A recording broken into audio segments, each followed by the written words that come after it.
अस्सलाम वालेकुम जी, hopefully all of you are fine.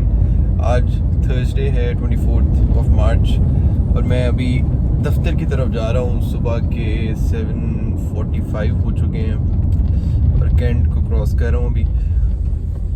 एक तो मैंने सोचा आपको अपडेट ये भी दे दी जाएगी, वो जो last week justice Faisal Zaman Khan साहब के पास केस लगा था जिसमें मतलब उन्होंने बड़ा टफ टाइम दिया था और मुझे अपेरेंटली लग रहा था कि उन्होंने मेरे अगेंस्ट ही डिसाइड करना है। उसका जो ऑर्डर है वो मेरी फेवर में आ गया था और वो फेवर में इस हद तक आ गया था कि उन्होंने डायरेक्शन बड़ी सॉलिड किस्म की दे दी उनको। जो रिस्पोंडेंट थे हेल्थ डिपार्टमेंट था कि आपने इनको कंसिडर करना है मेरिट पे, और एक उसमें ये भी था कि बीच में एक लाइन ये भी दे दी कि acceptance of this petition does not mean that the petitioner, any right of the petitioner is being recognized. You have to issue your orders as per the merit of the case. मतलब उन्होंने उनको कह दिया कि मैं कोई right recognise नहीं कर रहा, लेकिन इनको आप डिसाइड करें मेरिट के ऊपर जो भी डिसीजन बनता है, तो उसमें किसी किस्म की कोई डिले और ये सब कुछ नहीं होना चाहिए। तो आई वॉज रियली हैप्पी कि चलो शुक्र है कि वो ऑर्डर हो गया, वरना पहले तो मुझे तो यही था कि ना ऑर्डर नहीं होगा, ऑर्डर हमारे फेवर में नहीं होगा, क्योंकि जिस तरीके से वहाँ पे जो गुफ्तगू हुई जो मैंने आपसे शेयर भी की और जिस तरह उन्होंने रिमार्क्स दिए। लेकिन मैंने देखा है कोर्ट में हम्बल होने का और हमेशा आगे से क्रॉस टॉक ना करने का, हर चीज़ का रेडिली जिसका आपको ना भी पता हो वो भी उसका भी जवाब ना देने का फ़ायदा हो जाता है। ये नहीं होता कि आपको जिस चीज़ का नहीं भी पता उसमें भी आपने जो है लाजमी ये इंप्रेशन देना कि आपको पता है और you have to try to be over smart. और आपने उसको मैंने मतलब वहाँ पे उन्होंने जो भी हमारी बातें हुई, जो भी रिमार्क्स थे, जो भी उन्होंने क्वेश्चन आंसर्स हो रहे थे, there was a certain level जिस जगह पे जाके मैं थोड़ा सा आई बाउड डाउन और मैंने हम्बली उनसे सिर्फ रिक्वेस्ट की और बाकी सारी बात उन पर रख दी। इवन जाते हुए मैंने कहा कि इफ़ माई लॉर्ड में बी ग्रेशियस इनफ, एक दफ़ा इसको कंसिडर कर लीजिएगा। तो वो फिर ये हो जाता है कि उस चीज़ का आपको फिर बेनिफिट भी मिलता है on the long run. Anyways खैर ये तो हो गया। आज की एक्टिविटी ये है कि एक तो जस्टिस जवाद साहब जो है आपको पता है वापस आ चुके हैं बेंच से लाहौर में, अब यहाँ पे काम कर रहे हैं प्रिंसिपल सीट पे। उनके पास बड़ा इंटरेस्टिंग केस लगा हुआ है कस्टम्स का, और वहाँ से फ्री हो के रजिस्ट्रार जमील खान साहब के पास जाना है जो सिमिलर केस ही है, सिमिलर मैटर है और इनफैक्ट वो फ्लोर मिल से रिलेटेड है। वहाँ से फ्री हो के तो फिर मेरा जो है वो एक तो फेडरल टैक्स ओम्बड्समैन के पास FTO एक मामला है, वहाँ पे जाना पड़ेगा और वहाँ पे जाना भी है क्योंकि उनके साथ टाइम डिसाइडेड, क्योंकि वहाँ पे आपको पता नहीं हियरिंग होती है प्रॉपर, जिस तरह रूटीन में सारे टैक्स के मामला होते हैं, तो वो भी इंटरेस्टिंग है। और उसके बाद जो है वो LDA का दफ्तर है जॉर्ज टाउन में, वहाँ पे भी प्रॉब्ली हियरिंग है, अभी मुझे कंफर्मेशन आनी है उसकी, तो वो प्रॉब्ली कोई 2 बजे के करीब होगा। तो मैं यहाँ से थोड़ा सा यू कैन से ऑफिस से आज भी टाइमली शायद निकल जाऊँ, अगर तो और कोई काम ना हो। 12:30 तक मुझे यहाँ से 1 बजे तक निकलना पड़ेगा। DB मुझे शायद करीम साहब और मुज़म्मिल अख्तर शबीर साहब की थोड़ी सी अटेंड करनी है, उसमें एक मैटर सिमिलर लगा हुआ है जो मेरे इंटरेस्ट का है, वो भी देखनी है। फिर वहाँ से करके मैं निकल भी जाऊँगा। फिर बाद में दोपहर को देयर इज़ अ लंच, वहाँ पे जो है वो यहाँ से सब जगहों से फ्री होके कोई लेट लंच होगा, आप समझें कि कोई हाई टी वाले टाइम पे ही हो जाएगा 3-4 बजे तक। फिर ये चीज़ें हैं। मैं थोड़ा सा इसमें मुझे, क्योंकि आप लोग उसमें बताते हैं कि वीडियोस वगैरह में कि आप लोग वो किया करें कि अपना एक्सपीरियंस और ज़्यादा शेयर किया करें, और बल्कि मुझे वो एक्सपीरियंस शेयर करते हुए काफ़ी हद तक मुझे थोड़ा सा ये भी होता है कि जब अपना पर्सनल एक्सपीरियंस आप शेयर करते हैं तो वो फिर बाद वो सारे कुछ दोस्त भी मेरे वीडियोस देखते हैं और जो भी वो फिर बड़ा मज़े का एक कॉन्वर्सेशन होती है जब हम मिलते हैं कि अच्छा उस कोर्ट में जो है वो तुम्हारे साथ ये हुआ था और उस कोर्ट में ये हुआ था, और वो बात अक्सर जो है वो कहीं से कहीं निकल जाती है। तो ये बड़े वो तो है, कोर्ट्स में आपको हर रोज़ कोई ना कोई एक्सपीरियंस होता है, कोई ना कोई आपको, क्योंकि आपको पता है ये एक प्रोफेशन ऐसा है जिसमें एट द स्पॉट आपको आपकी चीज़ों के रिस्पॉन्सेज आ रहे होते हैं। मतलब मैं अभी अगर कोई चीज़ जेलिन करूँगा, कोई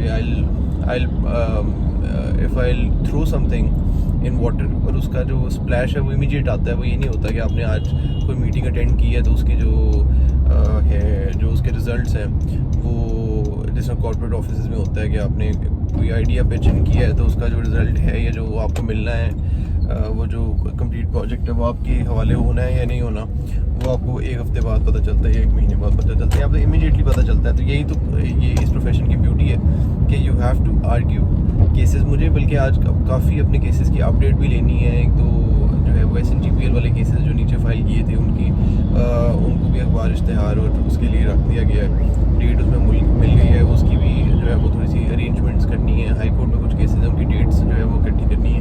हमारे यहाँ पे ये मसला है कि आपको थोड़ा सा जो क्लरिकल काम है ना, वो भी आपको अपने हाथ में रखना पड़ता है। मतलब आपकी एवरीथिंग इज़ नॉट ऑनलाइन। बल्कि पेशावर हाई कोर्ट का मैं बिल्कुल जो देख रहे हैं उनको भी बेहतर पता होगा कि वहाँ पे जो उसकी ऑर्डर शीट है वो भी कहते हैं कि ईमेल में आ जाती है वकील को। सिंध हाई कोर्ट भी इस तरह सेम डे पिटिशन जो है आप कोर्ट में जाके जमा करा देते हैं। तो वो कुछ चीज़ें हैं जो हमारी लाहौर हाई कोर्ट में वो जो है एडमिनिस्ट्रेटिवली जो है वो लैक करती हैं। क्लरिकल काम आपको काफ़ी करना पड़ता है। डेट्स का आपको इंटीमेशन नहीं आती है, आपका नंबर भी है वहाँ पे लेकिन आपको मैसेज नहीं आएगा unless you go and ask them.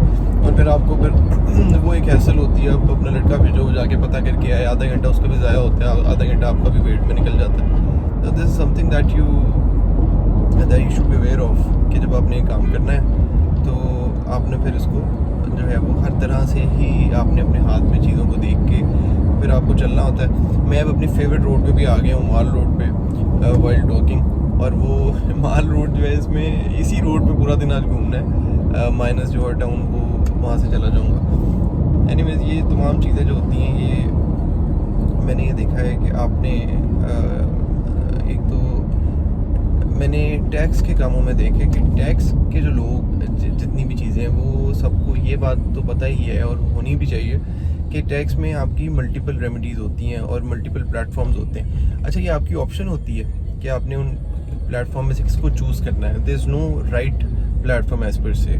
मसलन मैंने रिसेंटली ये केस किया, मैं उसकी तस्वीरें में लगाता रहा हूँ, शिपिंग मैटर जो है वो फाइल किया और उसमें जो चीज़ें देखी कि कस्टम्स का या टैक्स का आपके पास रेमेडी बहुत होती है। जैसे फॉर एग्जांपल आपका चेक बाउंस होता है, 489F का उस पर पर्चा भी कराते हैं, उस पर आप रिकवरी सूट भी फाइल करते हैं। अगर आप ओवरसीज़ क्लाइंट है, ओवरसीज़ कमीशन में भी चले जाते हैं। आग में 3 रेमेडीज़ तो यही अवेलेबल होगी। अब इनमें से कौन सी आपने लेनी है, कौन सी ज़्यादा स्पीडी है, कौन सी एफिकेशियस है, that is something that you have to decide.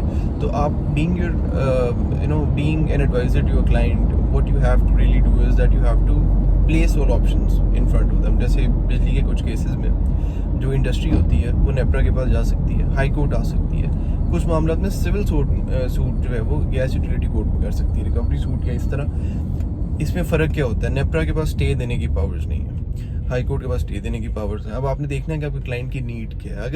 अगर आपको फाइनल ऑर्डर चाहिए तो हाई कोर्ट से ज़्यादा जल्दी और एफिकेशियस फाइनल ऑर्डर जो है वो नेपरा में हो जाता है, लेकिन नेपरा में स्टे नहीं मिलता इमीडिएटली, हाई कोर्ट में स्टे मिल जाता है। अगर आपका कोई जो है वो बिल सबमिशन का मामला है, आपने पैसे सबमिट कराने हैं, तो फिर आपको सूट क्या करेगा, डेफिनेटली आपको सूट करेगा हाई कोर्ट, क्योंकि वो उसको स्टे कर देंगे, आपका बिल कलेक्ट नहीं हो सकेगा। तो ये जो है वो इस तरह की चीज़ें होती हैं कि आपकी 2, 3, 4 तरह की रेमेडीज़ होती हैं, आपने उनमें से पिक एंड चूज़ करनी होती है जो भी पसंद आए। और दूसरी, एक दफ़ा आपने ले ली तो ऐसा भी हो सकता है कि अगर जो करीब जाते हैं आपको लगता है डिसाइड आपके अगेंस्ट होने वाला है, you can simply just withdraw that. और आपकी यही टैक्टिक्स होती हैं, उसको विड्रॉ करके नई जगह पे फाइल कर देते हैं केस को। तो वो थोड़ा सा आपने चीज़ों को लेके जो है वो इस तरीके से चलना होता है। अब मैं काफ़ी थिक ट्रैफिक में भी आ गया हूँ, इवन तो रश इतना नहीं है, लेकिन फिर भी I think I should focus more in the driving. और फिर शेयर करता हूँ आपसे कोई एक मैंने केस की भी अपडेट देनी थी, वो भी इंशाल्लाह आपको एलैबोरेटिवली दूंगा। और जो कहते हैं कि अपनी केस की कोर्ट का बताया करें, वो भी इंशाल्लाह आपसे मैं शेयर करता हूँ। Thank you.